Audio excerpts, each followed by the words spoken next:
Imagine sitting across from someone who looks at you not with warmth, not with malice, but with an eerie stillness in their eyes. They seem to know what you are feeling before you know it yourself. They anticipate your reactions, your fears, your longings, and yet they offer no trace of genuine empathy. Instead, their understanding of you becomes a quiet instrument of control. Unlike the narcissist, who screams for validation and flaunts their ego in obvious displays, this figure moves in silence. They are not loud, not flamboyant, not desperate. They are calculating. They are cold. This is the cold empath, a psychological paradox, a figure who possesses a profound awareness of human emotion but is untouched by its warmth. Where the narcissist burns with hunger for recognition, the cold empath chills the soul with an indifference that is far more insidious. The narcissist reveals themselves in their vanity. The cold empath hides in plain sight, blending observation with strategy, detachment with uncanny precision. Carl Jung once warned, "The most terrifying thing is to accept oneself completely." The narcissist fails at this. They are forever at war with their own fragile identity, needing external validation to patch the holes in their fractured ego. But the cold empath? They do not struggle to accept themselves. They have already embraced their own shadow, not in an effort to heal, but as a weapon. They wield their capacity to perceive others' vulnerabilities without being entangled in the human longing for connection. To understand why the cold empath is more dangerous than the narcissist, we must first consider what makes human interaction dangerous at all. It is not simply hostility or aggression. It is the combination of knowledge and detachment, the capacity to know the human heart while remaining unbound by its morality. A narcissist may wound you out of vanity or impulse, but a cold empath can wound you with precision, timing their strike in ways that leave no trace until the damage is irreversible. Picture this. A narcissist storms into a room, commanding attention, their ego blinding them to subtle cues. They might manipulate, but they often expose themselves in the process. Now, contrast this with the cold empath. They watch silently, mapping the terrain of everyone's emotions. They understand your insecurities, your hidden shame, the unspoken doubts that linger in your silence. And because they feel no compulsion to announce themselves, they operate invisibly. You may even feel grateful for their presence, deceived into thinking they care, while all along they are orchestrating outcomes that serve only their interests. The danger lies in the paradox. Someone who understands empathy without embodying it. This is not ignorance, it is mastery without compassion. And mastery without compassion is the most potent form of psychological power. The narcissist seeks applause. The cold empath needs none. Their satisfaction is not in being admired, but in knowing they can steer the emotional weather of a room without anyone realizing who controls the storm. What makes this archetype particularly unnerving is that they may even appear virtuous. They can mimic concern, echo the right sentiments, nod with perfect timing. But underneath, there is no resonance, only strategy. They are, in essence, the shadow of empathy itself. Not love, not hatred, but utility. As we peel back the layers of this phenomenon, one thing becomes clear. To recognize the cold empath, we must confront uncomfortable truths about human nature itself. If the narcissist is a distorted mirror of our desire to be seen, then the cold empath is a dark reflection of our capacity to see without caring. In the next section, we will explore how this figure emerges, how psychological insight, when divorced from moral grounding, gives rise to a personality that is both magnetic and perilous. How does someone arrive at such a chilling state of being, able to see into others' hearts yet immune to their pull? The answer lies in the crucible of experience. While narcissism often develops from wounds of neglect and fragile self-esteem, the cold empath is forged in a different fire. A childhood or environment where observation was not just a habit, but a necessity for survival. Imagine a child in a household where volatility reigns. To avoid punishment or shame, they learn to study the smallest shifts in tone, the slightest flicker of expression. Their safety depends on reading emotions, predicting outcomes, and anticipating others' desires. Over time, this ability becomes sharpened, almost predatory in its accuracy. But while their capacity to read emotions grows, their ability to feel alongside them begins to atrophy. Emotion is not something to embrace but something to decode, categorize, and leverage. This child does not grow into the flamboyant narcissist who demands the world's applause. Instead, they evolve into an observer, a strategist.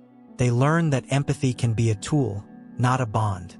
In adulthood, this manifests as what we now call the cold empath. Someone who knows the language of feelings fluently but speaks it only as a performance, never as a confession. Nietzsche once wrote, "When you gaze long into an abyss, the abyss also gazes into you." The cold empath has gazed into the abyss of human frailty from an early age. They have seen how emotions can be weapons, how vulnerability can be exploited, how trust can be currency. And in watching so closely, they become shaped by what they observe. They lose the innocence of shared feeling, replacing it with calculation. This does not mean they are monsters in every encounter. On the contrary, many cold empaths navigate the world with outward charm, subtlety, and poise. Their demeanor can be disarmingly calm, their words carefully chosen to reflect exactly what you want to hear. Unlike the narcissist, whose outbursts and vanity often betray their intentions, the cold empath blends seamlessly into social landscapes. Their danger lies in invisibility. To understand their emergence is also to recognize the role of detachment. Detachment, in healthy forms, allows one to step back from overwhelming emotions, to reflect without being consumed. But in the cold empath, detachment becomes a fortress. No matter how turbulent the environment, no matter how intense the emotions around them, they remain untouched. At first, this might seem like strength, a serene presence amid chaos. Yet beneath it lurks something darker, an indifference to the very humanity that emotions represent. Why is this more dangerous than narcissism? Because while the narcissist is bound by their hunger for validation, the cold empath is bound by nothing. They can operate in shadows, unburdened by the need to be seen, unshaken by the need for love. Their manipulations are not fueled by desperation but by precision. They are not reactive, they are proactive. Where the narcissist claws for admiration like a starving animal, the cold empath patiently sets the trap, waits for the moment, and strikes with quiet exactness. Such personalities often rise to positions of influence, not because they seek the spotlight but because they know how to manage it. They can be leaders, advisors, or confidants. People are drawn to them, sensing wisdom, composure, and depth. Yet what they truly offer is not compassion but control. The emergence of the cold empath is not accidental. It is forged through necessity, hardened by detachment, and perfected through practice. To confront this archetype, we must recognize not only the conditions that birth it but also the consequences of allowing empathy to become divorced from morality. In the next section, we will journey deeper into this separation, examining how empathy, stripped of warmth and infused with calculation, transforms into the most refined form of manipulation.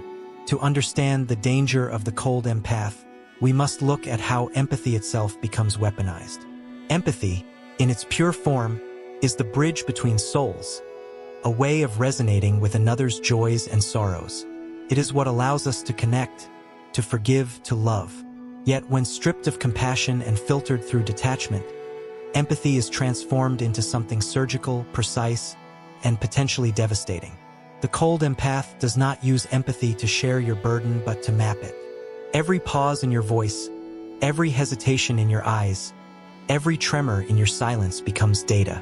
They are cartographers of the human psyche, charting where the cracks lie, where the shadows hide, where the wounds still bleed. But unlike a healer, who seeks to mend those fractures, the cold empath holds this knowledge with icy patience, waiting for the exact moment to use it. Arthur Schopenhauer once observed, "Compassion is the basis of morality." If this is true, then the cold empath embodies the inversion of morality itself. For they possess the perception of compassion without the essence of it. They know how to act as though they care, to deliver gestures and words that mimic warmth, but what they truly extend is performance, not presence. And when the performance is complete, what remains is a hollow echo designed to manipulate rather than to nurture. Consider a simple scenario. You confide in someone about a long-standing insecurity, perhaps something that weighs heavily on you. A narcissist might dismiss it or turn the conversation back to themselves. The cold empath, however, listens intently. They do not interrupt.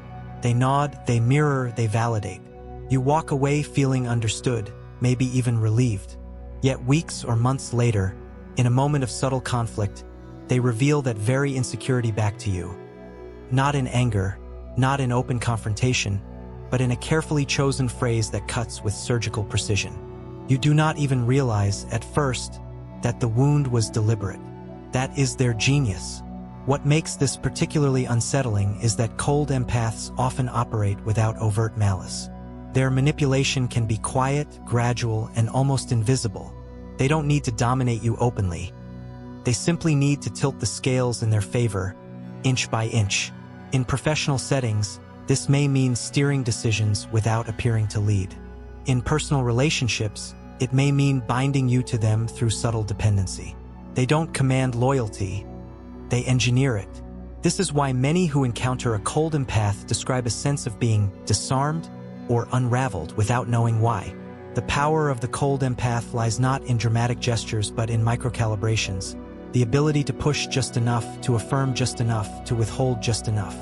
It is manipulation refined to an art, one that leaves the target questioning their own perceptions rather than the manipulator's intentions. The weaponization of empathy is perhaps one of the most dangerous forces in human interaction because it disguises itself as intimacy. To be seen, truly seen, is one of the deepest human desires. The cold empath fulfills this desire only to invert it into a mechanism of control. Where the narcissist demands to be seen, the cold empath makes you feel seen, only to use that vulnerability as leverage. It is a subtle violence, a form of psychological vampirism. And because it is subtle, it is often far more enduring and far more difficult to escape than the flamboyant cruelty of a narcissist. In the next section, we will turn to a deeper layer, the philosophical implications of such a figure. What does it mean for human morality when knowledge of the soul can exist without care for it? And what does this reveal about the shadows within us all? To confront the figure of the cold empath is to confront a disquieting question. What becomes of morality when empathy is stripped of compassion? For centuries, philosophers have debated the foundations of ethics, whether it lies in duty, consequence, divine command, or the innate resonance of one human heart with another. But the cold empath embodies a terrifying possibility, that one may know the map of morality, trace its lines with flawless accuracy, and yet remain untouched by its call. Unlike the narcissist, whose failures are loud and chaotic, the cold empath is more akin to a philosopher without conscience, capable of grasping the logic of values but unwilling to be bound by them. They understand kindness not as a principle to uphold, but as a tool to deploy. They understand trust not as a sacred bond, but as leverage to be managed. They can mimic the virtues of compassion without ever feeling its weight. Jean-Paul Sartre once wrote, "Hell is other people." This line, often misunderstood, was not a condemnation of human connection but an acknowledgement of its burden, of the gaze, the expectations, the judgments that bind us. For the cold empath, however, other people are not hell but terrain. They are landscapes to be read, navigated, and exploited. The gaze of others does not trap them. It empowers them. They move freely, unaffected by the moral expectations that tether ordinary souls. This detachment raises an unsettling paradox. Can morality exist without compassion? We tend to assume that knowledge of right and wrong comes with a natural pull toward the good. But the cold empath reveals otherwise. They demonstrate that one may know the intricacies of suffering and yet remain unshaken by it. They prove that the cognitive grasp of morality can be severed from its emotional core, leaving behind a hollow, utilitarian intelligence. This realization forces us to look inward. How much of our morality is truly rooted in compassion, and how much is mere performance? Do we help others because we feel their suffering, or because we wish to be seen as virtuous? Do we extend kindness out of love, or out of fear of judgment? The cold empath mirrors back to us the uncomfortable truth that morality, without compassion, can be nothing more than social strategy. In this sense, the cold empath is not merely a dangerous individual but also a symbol. They embody what happens when human beings turn understanding into utility, when the soul becomes secondary to the calculus of advantage. Their existence asks us, how many of our institutions, our relationships, our social systems operate in this same way, functioning with the appearance of empathy but lacking its essence? It is easy to vilify the narcissist because their hunger is visible, their flaws are raw. But the cold empath requires a deeper form of discernment, one that forces us to question not just others but ourselves. They invite us to consider whether our own morality has drifted into performance, whether our compassion is genuine or merely convenient. Here lies the true philosophical terror. The cold empath does not simply manipulate individuals. They challenge the very foundation of what we believe morality to be. If one can fully grasp another's suffering yet remain detached, then the assumption that morality naturally flows from understanding collapses. In the next section, we will examine how the cold empath thrives within society, why such individuals often rise unnoticed, and how their presence reveals fault lines in our collective structures of trust, power, and belonging. If the cold empath were rare, their danger might be minimal. Yet what makes them particularly unsettling is not only their existence but their capacity to thrive undetected within the structures of society. They do not merely survive, they often ascend. Their detachment, precision, and subtlety make them uniquely suited for environments where appearances matter more than substance, where influence is exercised not by force but by perception. Consider institutions, politics, corporations, religious organizations, even families. Each of these thrives on trust, the assumption that those in positions of influence act in good faith. But the cold empath understands trust not as an obligation but as an opportunity. They recognize that the facade of care is often more valuable than genuine care itself. In a boardroom, in a congregation, or in a community, the cold empath can project stability, wisdom, and reassurance, all while carefully maneuvering behind the scenes to serve their own ends. Viktor Frankl, reflecting on the horrors of the concentration camps, wrote, "Everything can be taken from a man but one thing, the last of the human freedoms, to choose one's attitude in any given set of circumstances, to choose one's own way. For most, this freedom is directed toward survival with dignity, toward clinging to humanity amid suffering. But the cold empath embodies a darker exercise of this freedom. Their choice is not to endure with compassion, but to manipulate with detachment. Where others choose meaning, they choose advantage. This choice allows them to blend seamlessly into environments that reward control, adaptability, and composure. In workplaces, they become the colleague who never seems rattled, the advisor whose counsel feels unerringly tailored to your unspoken fears. In personal relationships, they become the partner who listens so deeply you believe they hold your soul in their hands, until you realize, too late, that their hands are ice. Why do they thrive? Because society often confuses empathy with performance.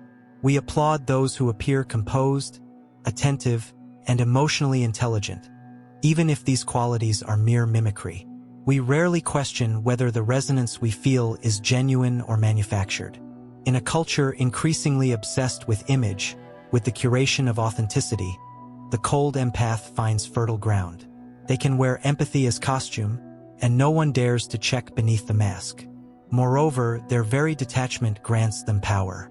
While others are swayed by emotion, fear, anger, affection, the cold empath stands unmoved. In negotiations, this makes them formidable. In conflict, it makes them strategic. In leadership, it makes them appear impartial, wise, almost transcendent. But impartiality without compassion is not wisdom. It is calculation. This is not to say that every cold empath becomes a tyrant or manipulator.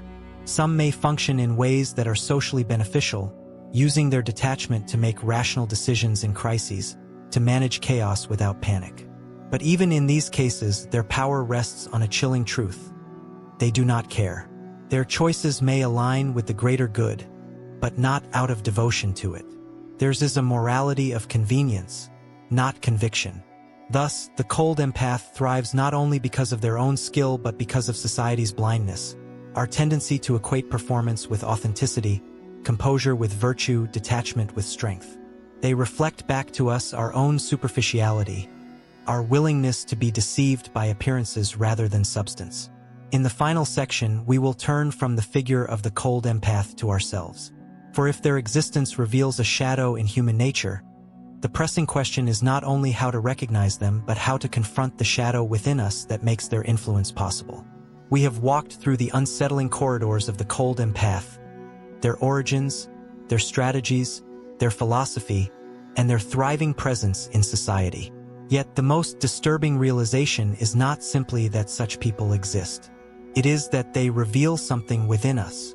For every cold empath who manipulates, there are countless others who allow themselves to be deceived, not out of weakness, but out of a yearning so deeply human it cannot be extinguished. The desire to be seen, to be understood, to be mirrored. Carl Jung wrote, "Knowing your own darkness is the best method for dealing with the darknesses of other people." This is the final lesson the cold empath forces upon us. They embody the danger of empathy severed from compassion, but they also reflect the vulnerabilities we hide from ourselves. What they exploit are not alien flaws but the very cracks in our armor. Our insecurities, our hunger for connection, our unspoken fears. The cold empath is dangerous not only because of who they are, but because of what we are willing to reveal without discernment. To confront them, we must first confront ourselves. We must learn to recognize the shadow within, the parts of us that crave validation, the parts that seek shortcuts to belonging, the parts that confuse performance with authenticity. The cold empath thrives because they meet these unacknowledged needs with counterfeit care. If we do not examine our own shadow, we will always be vulnerable to theirs. But recognition is not enough. Jung's psychology teaches us that integration is the path forward. To see our shadow and deny it is to remain fragmented. To see our shadow and embrace it responsibly is to grow whole. This means acknowledging that we, too, may at times perform empathy rather than live it. We, too, may calculate rather than care, detach rather than connect. And in admitting this, we strip away the illusion that morality is effortless. Morality is a choice, made moment by moment, requiring vigilance and humility. The danger of the cold empath is magnified by a culture that rewards appearances over depth. In such a world, our defense must be authenticity, not the curated authenticity of social masks, but the raw, unpolished truth of self-awareness. To say, "This is who I am with all my flaws and shadows," is to take away the power of those who would exploit hidden wounds. For it is secrecy, not honesty, that feeds manipulation. This is not a call to paranoia but to discernment. We cannot go through life distrusting every act of kindness, every moment of resonance. But we can sharpen our perception, not only of others but of ourselves. When someone mirrors us too perfectly, when understanding feels too seamless, we must ask, is this empathy or is this performance? When someone holds our secrets too lightly, we must ask, is this trust or is this leverage? Ultimately, the existence of the cold empath compels us to cultivate a deeper morality, one rooted not in appearances, not in mimicry, but in lived compassion. True empathy is not about reading another's soul but about carrying it, even when it burdens us. It is not about control but about communion. The narcissist shouts for attention and reveals their hunger. The cold empath whispers with precision and conceals their detachment. But both, in their own ways, invite us to remember what it means to be human, to feel with others, not simply to know them. And so the final question is not how to defeat the cold empath, but how to transcend the conditions that allow them to thrive. The answer lies not in suspicion, but in courage, the courage to confront our shadows, to embrace compassion as more than performance, and to choose, again and again, to let our knowledge of the human heart be bound to its care.